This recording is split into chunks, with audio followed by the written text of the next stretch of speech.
میرا نام آصف ہے. کیا نیکی کرنے سے گناہ بھی معاف ہو جاتے ہیں؟ اگر ہو جاتے ہیں تو کیا کبیرہ گناہ بھی معاف ہو جاتے ہیں؟ برائے کرم ارشاد فرما دیں.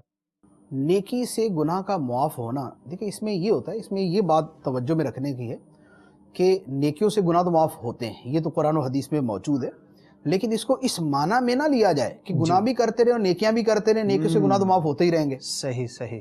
یہ والا جو کانسیپٹ ہے کہ ہم نیکیاں کرتے رہیں اور گناہ بھی ساتھ چلتے رہیں گے، وہ بھی معاف ہوتے ہی رہیں گے نیکیوں کے ذریعے، یہ بڑا خطرناک ہے.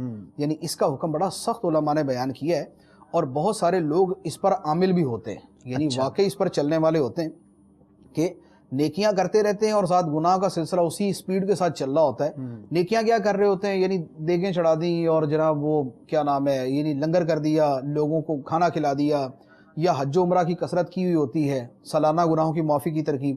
تو اس طرح کا جو ذہن، یعنی ایسا اگر ذہن ہے وہ عمل کر رہے ہیں تو بہت اچھا ہے وہ، لیکن اس ذہن کے ساتھ نہ کیا جائے کہ یہ میں عمل اس لیے کر رہا ہوں کہ ادھر گناہوں کا سلسلہ جو ہے نا وہ بیلنس ہوتا رہے، اس ذہن کے ساتھ نہ کیا جائے. بقیہ نیکیوں کے ذریعے گناہوں کا معاف ہونا یہ قرآن پاک کے اندر موجود ہے. آیت مبارکہ ہے، اللہ تعالیٰ نے ارشاد فرمایا ان الحسنات یذہبن السیئات، بے شک نیکیاں گناہوں کو مٹا دیتی ہیں. تو نیکیاں گناہوں کو مٹا دیتی ہیں، خود قرآن پاک کے اندر موجود ہے. اسی طرح اور کثیر احادیث مبارکہ موجود ہیں، جیسے ایک حدیث مبارک ہے کہ سرکار صلی اللہ علیہ وآلہ وسلم نے فرمایا کہ ایک نماز سے دوسری نماز تک اور ایک رمضان سے دوسرے رمضان تک کے گناہ جو ہے وہ معاف ہو جاتے ہیں، ایک جمعے سے دوسرے جمعے تک کے گناہ معاف ہو جاتے ہیں. یعنی آدمی جمعے مسلسل پڑھ، نماز کے بعد اگلی نماز پڑھی تو درمیان کے گناہ معاف، جمعے کے بعد اگلا جمعہ پڑھا تو درمیان کے گناہ معاف، اور اسی طرح رمضان کے بعد اگلے رمضان کی پورے روزے رکھے عبادات کی تو یہ درمیان کے گناہ معاف.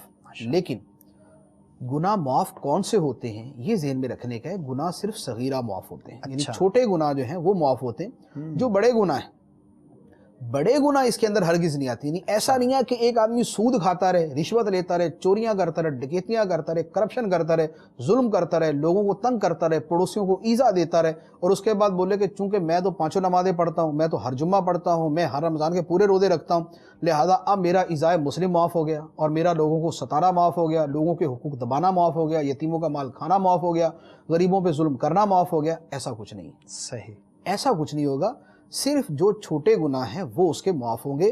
احادیث کے اندر بڑی صراحت کے ساتھ اس کو بیان کیا، یعنی باقاعدہ اس کی احادیث ہیں جن میں فرمایا گیا کہ جو گناہوں کی معافی کا فرمایا گیا کہ یہ عمل کریں گے تو گناہ معاف ہو جائیں گے.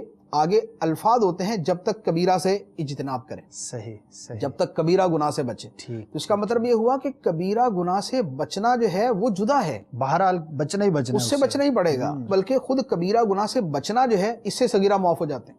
یعنی یہ قرآن پاک کی آیتیں مبارک ہے.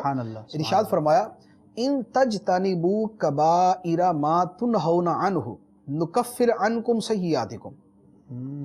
فرمایا کہ اگر تم ان بڑے بڑے گناہوں سے بچو جن سے تمہیں منع کیا جاتا ہے، صحیح، تو ہم تمہاری چھوٹی چھوٹی خطائیں مٹا دیں گے، سبحان اللہ، معاف کر دیں گے. تو خود قرآن پاک کی آیت مبارکہ ہے کہ اگر ایک آدمی کبیرہ گناہوں سے بچنے کا التزام کرتا ہے کہ مجھے کبیرہ گناہ کسی بھی صورت نہیں کرنا، تو اللہ تعالیٰ اس کے چھوٹے گناہ معاف کر دیتا ہے. اچھا، اب یہاں ایک شبہ ہو سکتا ہے کہ ایک آدمی بولے کہ چلو بھئی صغیرہ تو کر لیتے ہیں، ہاں کبیرہ سے بچتے ہیں. اب وہ کبیرہ کی لسٹ تیار کر لے، اسے بچنا شروع کر دے اور صغیرہ کرنا شروع کر دے. اگر یوں کرے گا تو وہ سارے صغیرہ بھی کبیرہ بن جائیں. اللہ. وجہ یہ ہے کہ جب صغیرہ کو معمولی سمجھ کے کیا جائے کہ یہ صغیرہ ہی ہے نا، کوئی بات جب یہ سمجھ کے کیا جائے تو یہ اسے کبیرہ بنا دیتا ہے، یعنی گناہ صغیرہ پھر کبیرہ ہو گیا، پھر کبیرہ ہو جاتا ہے. بلکہ بعض اوقات تو یہ کفر تک پہنچ سکتا ہے. یعنی اللہ تعالیٰ کی نافرمانی کی جب اس کی تحقیر ہو جائے نا کہ ہے ہی کچھ نہیں، تو وہ اس کو کفر تک لے جا سکتی ہے. تو لہذا صغیرہ کو معمولی سا سمجھ کے کرنا کہ چھوٹا سا گناہ ہے، یا صغیرہ کو بار بار کرنا کہ ایک گناہ تو صغیرہ ہے لیکن اس کو بار بار تکرار کے ساتھ کیا جا رہا ہے تو وہ بھی کبیرہ بن جاتا ہے. تو لہذا اگر واقعتاً ایک آدمی کا جدا گانا عمل یہ تھا کہ وہ صغیرہ کبیرہ سب سے بچتا تھا، لیکن کبیرہ سے تو کلی طور پہ بچتا تھا. ٹھیک ہے. صغیرہ جو ہے وہ بتقاضۂ بشریت درمیان میں کچھ نہ کچھ ہو جاتے تھے. تو یہ اس کا کبیرہ سے بچنا اس کے صغیرہ گناہوں کی معافی کا ذریعہ بن جائے. یعنی کبیرہ سے بچنا صغیرہ کرنے کا ذریعہ نہ بنایا جائے، کبیرہ سے بچنا صغیرہ کی معافی کا ذریعہ ہی رکھا جائے کہ اگر ہو گئی تو کبیرہ کے ذریعے معاف ہو جائیں گی. تو لہذا یہ جو گناہوں کی معافی کی صورت ہے وہ اعمال کی وجہ سے جو گناہ معاف ہوتے ہیں، کبیرہ سے بچنے کی وجہ سے، یا نمازوں کی وجہ سے، یا وضو کے بارے میں یہ فضیلت ہے کہ آدمی جو عضو دھوتا ہے سبحان اسی کے گناہ جو ہے وہ معاف ہو جاتے ہیں۔ اس طرح کی کثیر احادیث، 2 رکعت نفل پڑھنے والے کے اوپر ہے کہ اس کے سارے گناہ معاف ہو جاتے ہیں۔ صحیح۔ یا مسلمان سے مصافحہ کرنے پہ گناہ معاف ہو جاتے ہیں، یا کسی کو مسکرا کر ملنے سے گناہ معاف ہو جاتے ہیں، یا درود شریف پڑھنے سے گناہ معاف ہو جاتے ہیں۔ اس طرح کی کثیر اعمال ہیں جن پر گناہوں کی معافی کا فرمایا گیا، وہ سارے کے سارے صغیرہ ہیں، یعنی چھوٹے گناہ ہیں۔ بڑے گناہ معاف نہیں ہوتے، بڑے گناہوں کی معافی کی صورت صرف توبہ ہے۔ توبہ ہے، توبہ آدمی کرتا ہے تو اس کے گناہ معاف ہیں۔